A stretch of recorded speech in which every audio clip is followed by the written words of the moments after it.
it's very nice to meet you, Donna. Then we have our co-host here, Lindsay.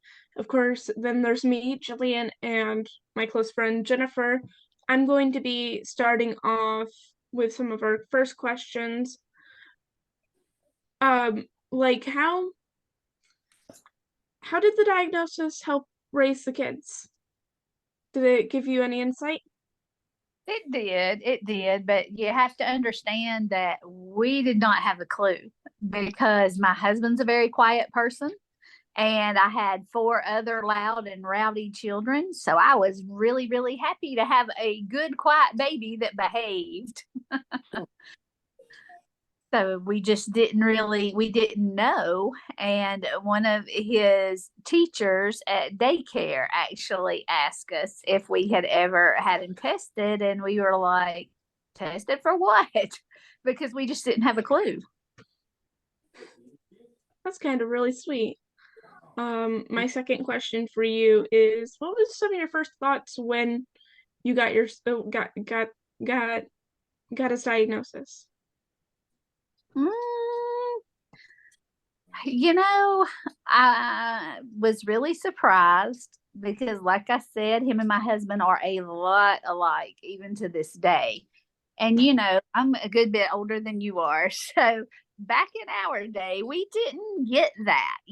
We didn't get the type of diagnosis and the type of care there is now. So my husband may have a little bit of it too, and just nobody recognized it. It was pretty scary. It's kind of like anything that you do that you're not 100% familiar with. Like, kind of like get on a roller coaster you've never been on. And when you're first on there, you're really scared and you don't know where the twist and the turns are. And you just don't know what to expect. But we've been at this for over 20 years now. So it's become very comfortable to us, I suppose is a good word. So I'll save my last question for a little bit later. Why don't we have Lindsay take and ask some of her questions that she had? Okay. Okay. Hi, nice to meet you. Hi. Yeah, well, you talked about you didn't know at first, and the daycare bringing it up. So did you have any knowledge of autism before your son's diagnosis? Not autism per se. Now, I did have the very, very good fortune to have grown up with a cousin that was actually diagnosed not as autism, but she had some mental challenges. And I'm very thankful for that because her parents really taught me um, how to parent a special needs child. Like I knew that before I even got into the path. So I did not have an idea. I did not think of things that he did as odd.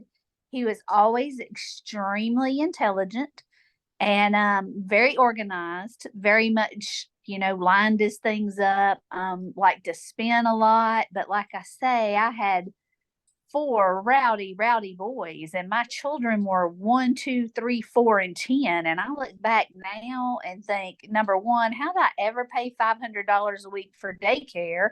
And number two, how did I even go to Walmart?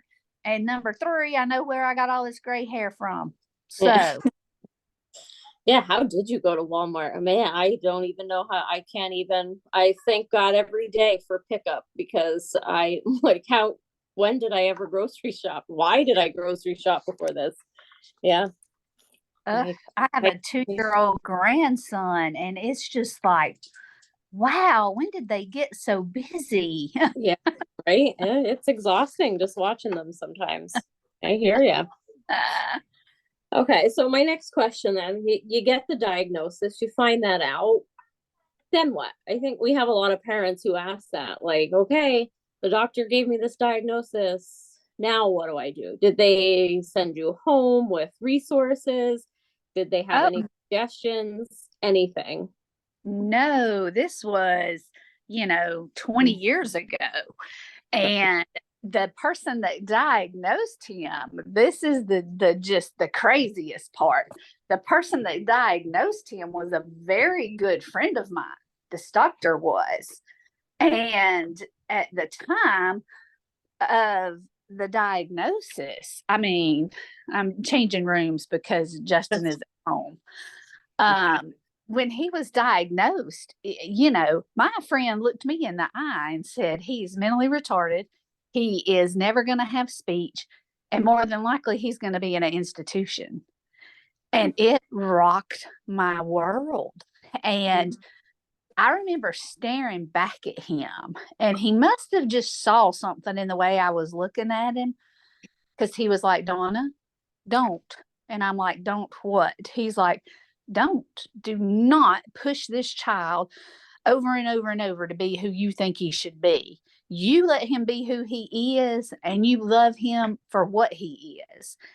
And it just infuriated me. I said, number one, I will always love all my children, no matter their ability or disability. But number two, you also know I'm pushy, bossy, and motivated, and I'm going to push him all I can. And so we did not go home with resources because, you know, back then autism was 1 in 165. Today it's 1 in 44. Back in the day, the internet was still all dial up and slow. And when our book came out, actually, we crashed our shopping cart because internet technology was so new. So we really did not know what we were doing. Okay. Yeah, I feel like it's still, I think we've come a long way, but still, I think a lot of parents are not getting the resources and the help that they need after the diagnosis. So then you get home and you have your other kids, right? So did you explain the diagnosis to them? Did you let them know, like, was everything the same? Did you have to change some things about the way things were at home?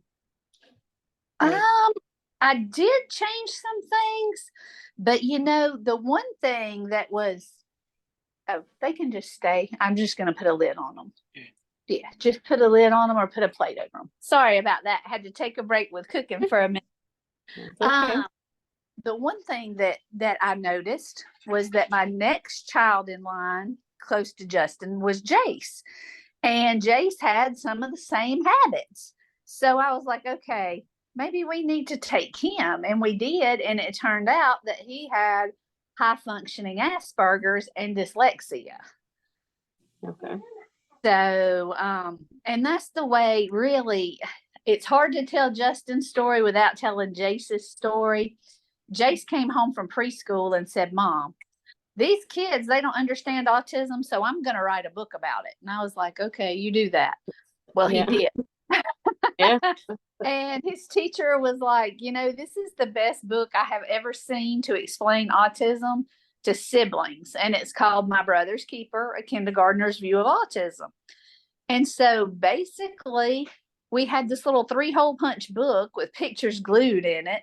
And we took and turned it into a book, and it went to the bestsellers list overnight. We were on QVC with Tony Robbins, and it kind of took off, but it was tough back in the day. And also, you know, back in the day was when ABA therapy was first created, and it was a very different ball game than it is today.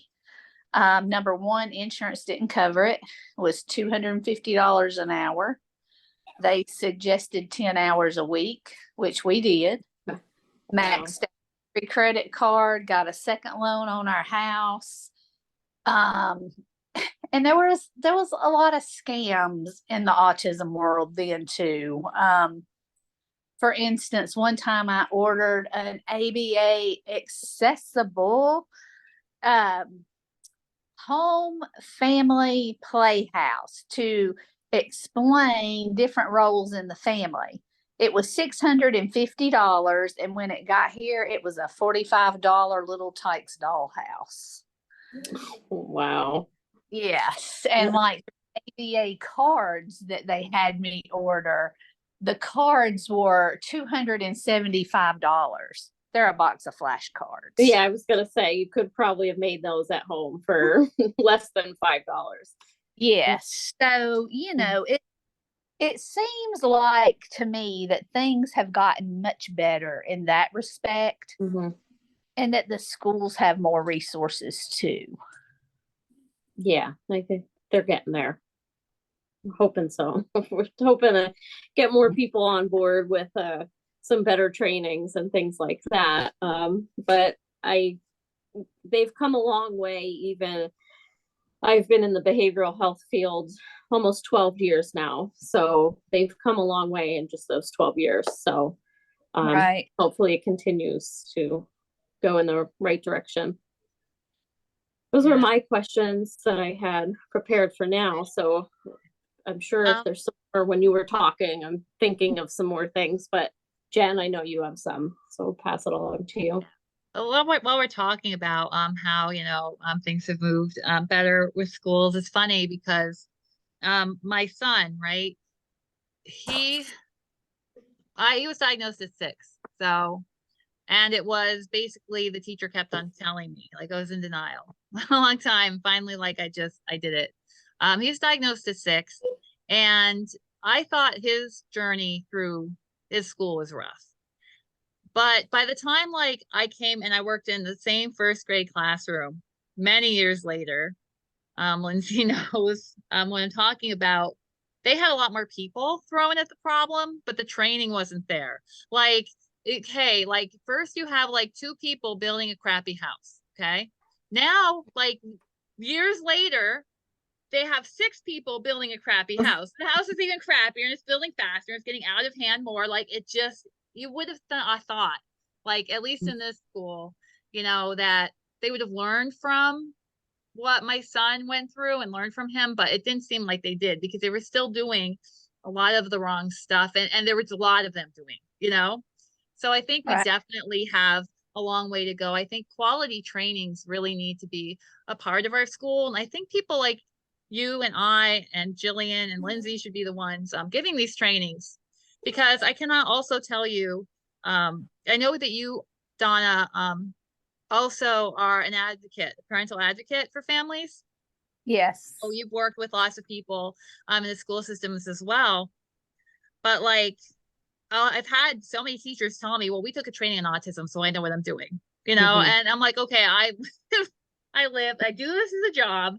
I Right. also have an autistic child, and I'm telling you, you're doing like anti-autism. Right. They won't listen to you because they had their training. And I think that the people who need to be doing the training are the people like the 4 of us. I think I've seen some of that, yeah. really helpful, like autistic people. I've never like heard of an autistic person doing a training for school, and I really think that would be incredibly helpful for them. Parents, like the trainings we've had, I don't think he was a parent. The autism training, he did a good job, but he wasn't a parent, and I don't know if he had anybody really close to him and his family who had it. So I feel that really brings a lot of help. What do you find, Donna, when you're working as a parental advocate, that are some of the positive things that you see in schools and some of the things that you think our schools could still be doing better today? I think one of the biggest problems that I see, and it's not really a school problem so much as it is a home problem. A lot of the times people can't make up their mind who's in what role. And unfortunately, sometimes I'll go into an IEP meeting with a 15-year-old that has never been told no their entire life. They weigh 250 pounds and they're raging. And you have to have some type of discipline at home in order to have some type of discipline at school. And on the other hand, you have to have some type of help at home to have learning at school. So it really, I think that communication is a big key. Early intervention is a big key. The fact that you were in denial till he was 6 years old, that's not that big of a deal. A lot of children don't start to school till age 5. But when I get in there and we have a 15 or 16-year-old that has not been to school and now his parents want him in school, that's a rough road for everyone. Yeah, I can see how that would be tough. I mean, well, lots of reasons why. 15, okay, we've got puberty going on. So that's tough anyways. Like if you have an autistic person with autism, I mean, that is a much rougher road. I mean, any puberty teenager is rough. So you've got that Right. going on. And if they have never been to school, then the change, would definitely not be welcome. I never met an autistic person who hears change and they're like, yay, sign me up. Right. Right. So they're just like, so you're right. There's so many things we really have to make sure that, we work with the schools and the parents, and the schools work with the parents, it's definitely a team effort for sure. So Donnie, you do so many things. That's amazing. Parental advocacy is just one of your many tricks in your bag. You also started a really cool blog called Autism Family Circus. Could you tell us a little bit more about that, what you do, and what inspired you to start this blog? Well, it's kind of funny because you always hear people say, not my monkeys, not my circus. I'm just going to mind my own business. Well, it's always my monkeys and it's always my circus. And Justin, about 5 years ago, asked for Blue Apron for Christmas. Well, I had no idea what a Blue Apron was. I have a kitchen because it came with the house. I could care less about cooking. He got all that from my mother. And my husband was like, why are we buying him a cooking box for Christmas? I said, look, he never asked for anything. We're buying it. And I thought, oh, this is just, once he sees what it is, he's not going to like it. Well, he loved it. And so for the past 5 years, we have had 3 to 6 meals a week cooked by Justin. And Blue Apron has a program called the Summer Chef, and it's where they send different chefs on tour over the summers and they go to different parts of the country. Well, Justin decided he wanted to do that. Well, in order to do that, you have to be a licensed chef. So he said, okay. And he went to culinary school. August Escoffier in Boulder, Colorado. He did not get to go to school because about the time he started is about the time that COVID hit. But he did get to do the training here. He did get to do his proctored test and his projects. And people just kept asking us, they would see him on Facebook and stuff. And I was like, we'll just start a blog about this. And also, we had a lot of different people asking us about different points in the journey. Like today, I did a blog post about behavior and symptoms from when he was a child. And like you were asking earlier, one of the ladies was about when you got the diagnosis, what did you do? Well, one thing that one of our friends told us about the fact that Justin would spin around, they said buy a sit and spin. The reason why they do it is because it changes their brain pattern.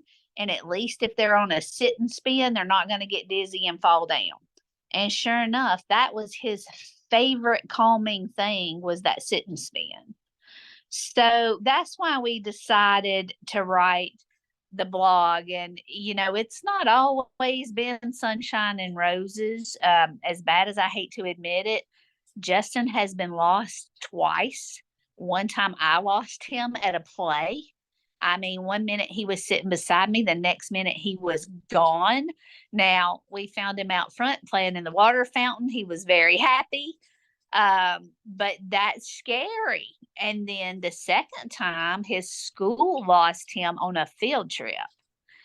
And those are scary things. So over the years, we learned, if these kids go anywhere, they go in football jerseys, because football jerseys are designed to be seen 50 to 100 yards away.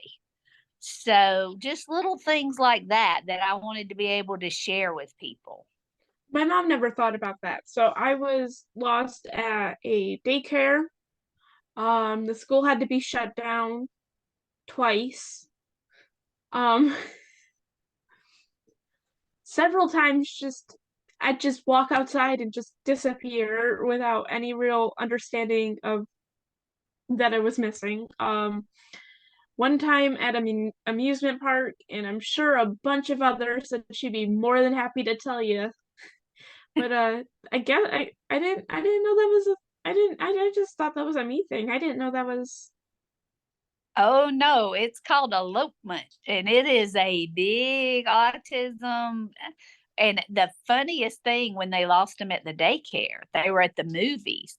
Well, he had left the movies and gone to Chick-fil-A in the mall, ordered some food, paid for it, sat down and was eating. Now, keep in mind, all this time is while he's nonverbal, because he didn't become verbal till about age 8. So it just blew my mind. But he heard his name being called over the loudspeaker.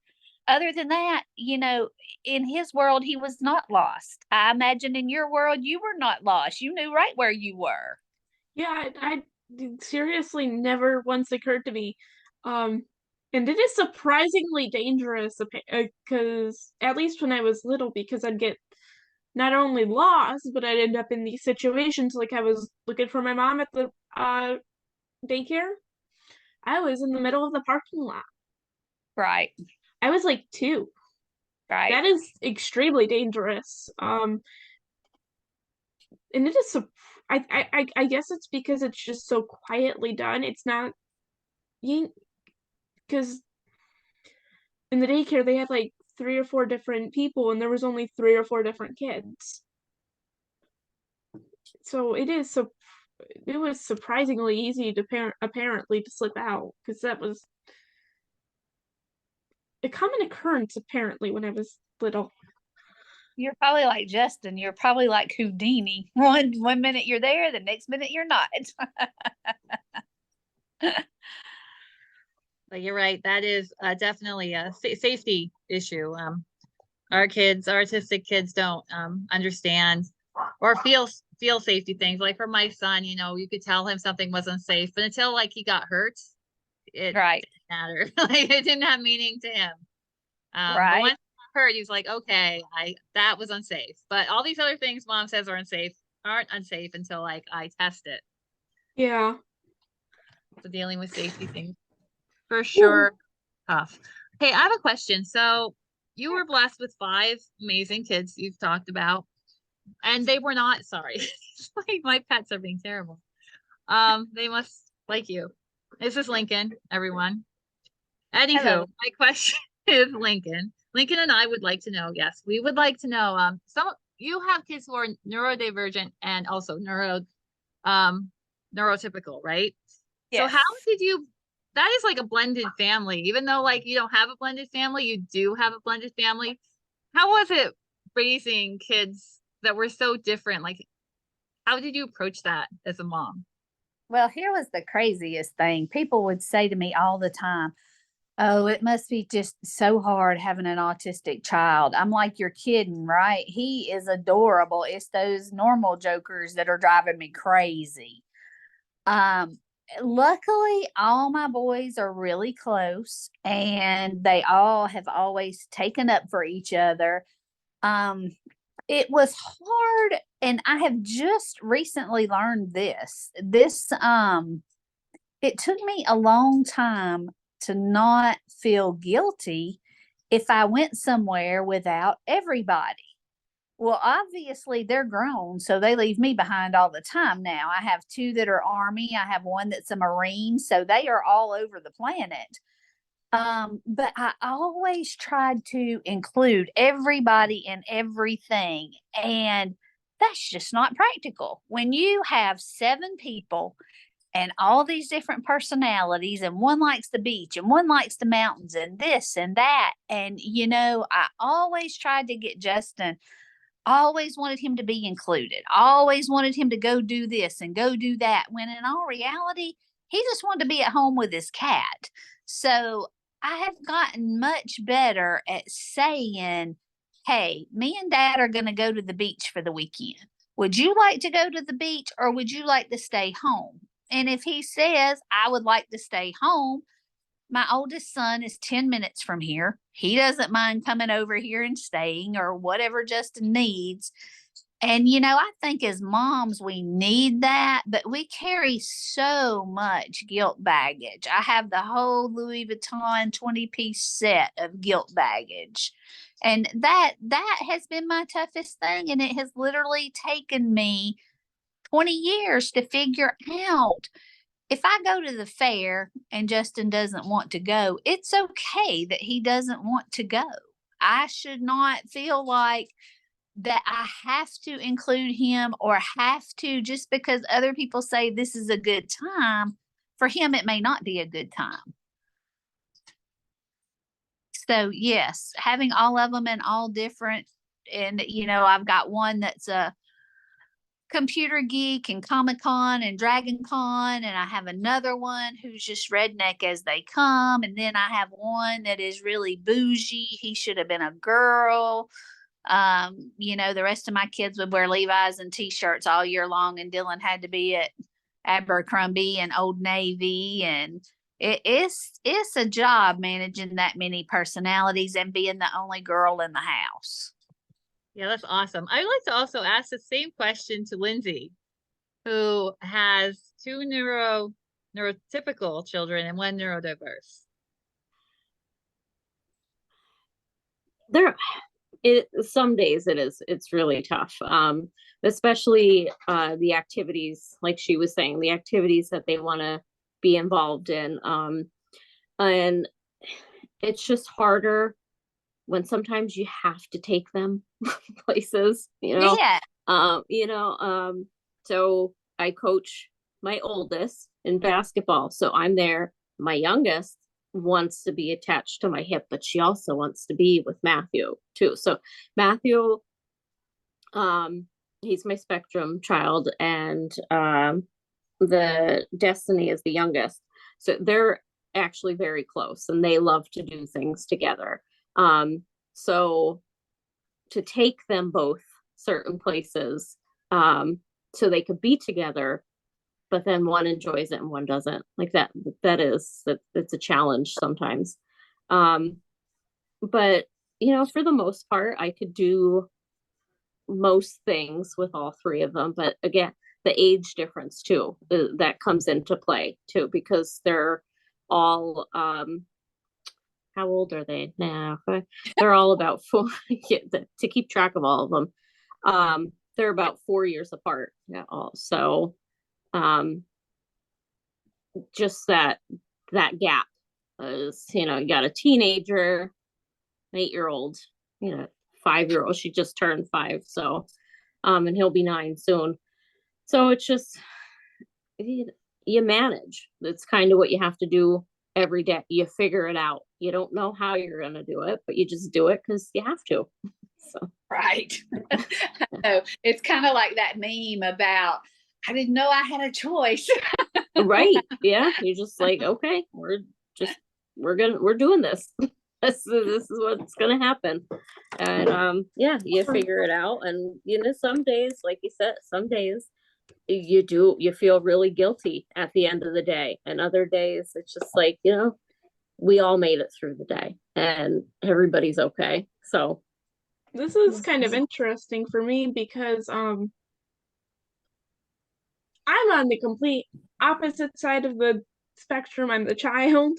mm-hmm. But I guess it took my mom 17 years to realize the same type of thing, because for the first time in my life, my sister is going to the dance and they're talking about all this stuff, and I'm not being taken to go get dresses or anything like that. And I really like it. It is definitely very weird because I'm so used to just kind of being dragged along into that. But it's definitely been very nice. So I'm sure your kids appreciate what you do for them too. Yeah, to just be included You mean like they're there and it might not be exactly what they want to do, but they're with you and they're with their siblings who they love. So, that's good enough for them. That's awesome. Okay, well, actually, I'm gonna let Jillian ask two of Corey's questions, and then I'm sorry, my cat's knocking this around. Then I have one last question. Go ahead, Sure. Jillian. All right. So one of his first questions is about, does Tupperware have to do anything with the reason why with your son loving cooking? For her, she loves the Tupperware for the organization and the different colors. Yes, I don't know that Tupperware had anything to do with him cooking because we didn't have a lot of it before he started cooking. Because I don't cook much. I mean, I know like when you're from the South, you're supposed to be this great cook, but it just doesn't happen here. I mean, I literally tried to cook spaghetti last night and went to move the noodles from one pan to the other and caught it on fire. And Justin's like, Mom, leave it alone. I'm just not good at it. But when he started cooking, one big thing is he does not like food to be mixed together or to touch. And Tupperware has all these neat sectioned off, like you can get a plate with a lid with 3 sections, so nothing touches anything. And the bright colors, I think, do play a very big part. And then he used so many different Tupperware tools that people started asking us, hey, where do you get that? What does he do with that? And I don't know if you know it or not, but Tupperware has become very expensive. And so he started selling it to supplement his own purchasing habit. And I'm all about that. Yeah. If you can find a way to make money, that's always a great thing to know.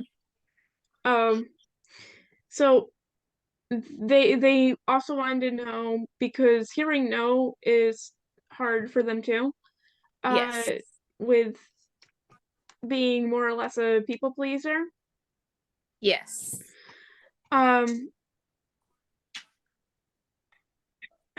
Sorry, It's they okay. wrote an absolute paragraph and I wasn't prepared to take and do their That's all right. questions. So I'm just trying to read through. Okay.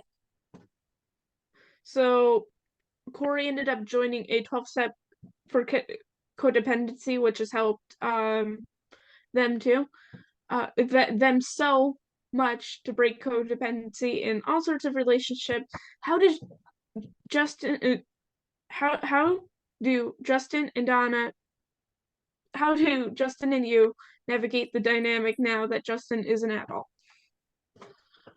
That one is a little bit tricky. It really, really is, simply because you have to understand my personality. I know you're probably not old enough to really remember the Bushes being president, but they always called George Bush the decider. No matter what you asked him, within 5 minutes, you would have an answer. Might be the wrong answer, but he was the decider. That's what my kids call me, because I don't debate about things. I'm like, nope, I don't negotiate with terrorists, my way or the highway. But now they're grown, so they're not kids anymore. And we do struggle with that. I struggle with that with my child that's a Marine just as much as I struggle with Justin. Now, luckily, Justin is very calm. He's very easygoing. Even if we don't agree on something, we can agree to disagree. Whereas with some of my other kids, it's a wonder we don't square up and have a boxing match to settle things sometimes, because parenting is rough. There is no hood like motherhood. Don't ever let anybody tell you there is. Yeah, that's true. Interesting question, because I suffer from codependency with my son too, in the way that, like, if he's not doing well, I'm not doing well. And like, I recognize that does not help him at all. Like, he's going to college, and if he's having a time where he's struggling with something, like, I struggle because I know he's struggling, but what good does that do? It doesn't help at all. But I can definitely relate to that idea of feeling connected, because I think, and I don't know if this is the same for you, Donna, but like now Leaf was my only one. So he had all my attention. Right. But he became, and him being able to do the things that his peers were doing, and him being able to find happiness and success in what he wanted to do became like my thing. I used to be a person with interests, who could talk about more than my dogs and my kid. I don't know, and work. Right. Okay, I can talk about work a little bit, but those are the only three things like I had left by the time he was 18, right? Like I had been Yes. stripped away. So I Right. wonder, Mike, if that's how you feel too, that, you kind of carve off parts of yourself so that you can dedicate it. And then when they don't need you anymore and they're doing well as adults, and what do you do with that, right? Yes. So Yes. hard. And we went from all these children at home to now just Justin is at home. And we're working on his independence to where he won't always be at home. And plus, I believe that I had mentioned this. We lost a 17-year-old in 2013. And when you lose a child, you become so hyper vigilant of all your other children that you drive them insane. I mean, they're literally like, Mom, stop. I am fine. Because, I would be, well, call me when you leave. Call me when you get there. Text me this, text me that. And even if they only went 2 places a day, that's 30 text messages between 4 kids. So I had to readjust myself on a lot of that. And it too created separation anxiety in Justin, because the brother that passed away, he was very close with. And sometimes, we all struggle with loss, but a really strange story about that. We had left the hospital and I had told everybody, do not put this on social media. Do not call any of my children until we get home to tell them. And when I got home to tell them, Justin already knew. And I said, Justin, I have something that we need to tell you. And he said, I know. And I said, what do you mean you know? He said, I know Mikey's gone. I said, how do you know that? He said, because he told me. And I said, he told you? And he said, yes. He walked in my room and he told me that he wouldn't see me for a long time, but he would see me again in heaven one day. And I mean, he literally knew. So that took a lot to get past the separation anxiety part too. So it just was tremendous. And same with the funeral. I asked him, Justin, do you want to go to Mikey's funeral? And he said, no, that's okay. I'll see him again one day. Just plain as day. And I was like, wow, what a wonderful, if we could grasp that ourselves, how wonderful would that be? Right. I got chills when you were talking about that. There's so many other instances of children that I know with autism that have had some experience like that. I know my son, not the same thing, but when his great grandfather passed away, that was his very first funeral. And that's something that he talks about very often. That I don't want to say that he talks to him, because he doesn't mention anything like that, but every once in a while, just out of the blue, things will come up. You're like, man, I wonder, but he is so at peace with it most of the time. Like, it's like, yeah, if you could just feel what they're feeling and they just have that sense of relief, like, I know that they're doing okay. And and he said, to Justin, he said goodbye. So the funeral just would have been just a repetitive event for him. Yes, it was incredible. It really was. I mean, I've not experienced many things like that. And another neat thing that Justin has going on, if we go to the zoo, It's like a Harry Potter movie. Every animal at the zoo comes to right where he's at, and they just stay wherever he is. And it's almost like he's Dr. Doolittle and talks to them. Yeah, that's amazing. Same thing with his cat. He has a cat that will sit on the side of the tub, wait for him to take a bath, sit outside the door, wait for him to get out of the shower. I mean, and he tells this cat, like, there's a video on our blog, at autismfamilycircus.com. There is a video he was doing, and he said, "Okay, Bob, tell everybody bye." And I swear it sounds like that cat says bye. I mean, it is I have just, to check it out. it's just freaky. That's great. Okay. Um, So are we gonna say something, Lindsay? No, I'm good. All right. Last question, because we talked for a long time and this has been awesome. You're It wonderful. didn't seem like a long time, though, Doesn't. This right? is why like they're so long. Is it just I wish we could talk forever. Yeah. But last question. Now, I notice when I go, especially like maybe around Christmas, Halloween, there's a lot of posts from moms and a bunch of sites I'm at. I hope you can't hear Lola. They're just being so bad. So that there's a lot of posts around holidays where it's really hard for parents because they feel like they miss out, like most of parents are excited about their kids going into the classroom and handing out Valentines and having a fun time with Valentine's parties or getting invited to birthday parties and all this stuff. So holidays can be tricky. And with that being said, Valentine's Day is coming up. And my last question is, I wrote it down. With Valentine's Day next week, one of the struggles, right, with parents with autistic children shares how to celebrate holidays in ways that are positive for their children and meaningful for their family. So what are some of the special traditions in your family that you've created to personalize holidays so everyone can enjoy them? Well, the funny thing is I should have been a kindergarten teacher. And it goes back to, I was adopted when I was young, and my mother went blind when I was 6 years old. All she could see was shadows and shapes. So she was a full-time mom. My dad was a full-time military guy, and he was really, really strict.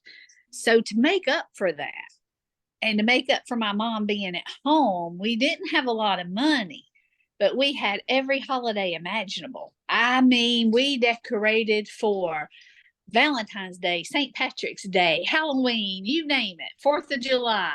And so I do the same with my kids. And that way we can all decorate and do whatever we like. Now, I drive Justin crazy with Valentine's. I have these red hearts and I write on them, and then I stick one on his door each day, the month of February. And we've just always had different celebrations, and it is hard with school, and it's harder even now, I think, with him being an adult. Like, we're about to start having special needs night, because once they age out of school, which Justin didn't age out, he actually graduated. But once they age out, there is nothing for adult special needs people where I am. And so we're going to start doing a monthly party. And luckily, I mean, I have the wedding venue. So I have somewhere that we can hold this. But we are about to start having a monthly arts, crafts, movie party where we are going to do each holiday. And I actually have a question for Jillian, if she doesn't mind. Sure, go ahead. Okay. How do you go about making friends as far as like finding people that are interested in what you're interested in? Like, Justin's interested in video games. He's interested in cooking. But how do you handle that? So I actually had a huge problem with that because I literally wasn't myself around anyone because of masking. Right. Because no one really liked me as, well, me. Somehow I just ended up attracting a bunch of neurodivergent kids. Yeah. I have quite a few friends with ADHD. I had one or uh I think I've had one, two, three. I think I've had like four friends that had autism within my Uh-huh. entire life, which is kind of funny to me because they were definitely not the main part of the group. And the whole point of those types of friendships was none of us really liked a lot of the same stuff. It was just we got along because we had similar life experiences. We all had issues with harassment or bullying or some other thing. Um I am pretty big on video games, so quite a few of us liked video games. Right. I actually have one guy that comes over, like he was coming over like once a week and we'd play a couple different games on the PlayStation that I have. Yeah. Uh so it honestly wasn't so much about interest, it was just shared experiences, which is how I made a lot of my friends. I also was pretty both unlucky and lucky because my school was abs is absolutely huge. Um, Okay. which I was unlucky for the fact that it was always very crowded and loud, very overstimulating, but I was also very lucky because having such a big group of people, you were able to build your own group of friends similar to Right. me. I actually do have a picture, but I'd have to go searching for it. Okay. But if you can, I do have one more question for you in that meantime. I know Jennifer said that she had her last question, but Yeah. my last question is what was the biggest challenge you had with your kids? Hmm. Wow, that's a broad question spread across 5 kids. They each had different challenges. Dylan's biggest challenge is that he always thinks he's king of whatever country he lived in last time he was alive, so he likes to order everybody around. Jace's big challenge was dyslexia. Joey, the oldest, the biggest challenge with him was he feels like he's everybody's dad, so he feels like he should be able to tell everybody what to do.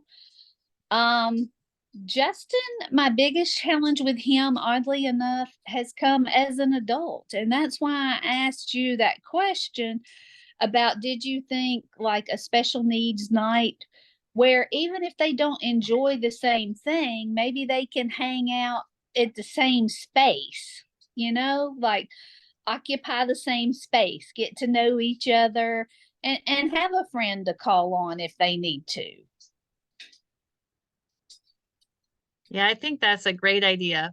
Co-regulation is like when there are two people in the room and they're doing their own thing, but they're together. So, Right.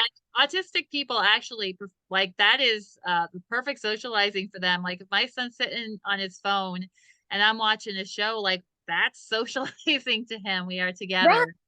It's very Right. relaxing. There's not a lot of um like interaction, like social interaction that he has to worry about. Like that's comfortable for him. It's interesting watching people who are autistic together because I remember once I had him meet a younger boy who was autistic and I was trying to encourage them at the park to interact together, but they just walked together. They didn't talk, they swang, didn't talk at all. They leave and on the way out, the young boy offered to shake his hand and he'd never done that to anyone ever because that was socializing for them. Like that was comfortable for them. They were just Right. existing and accepting each other as they were.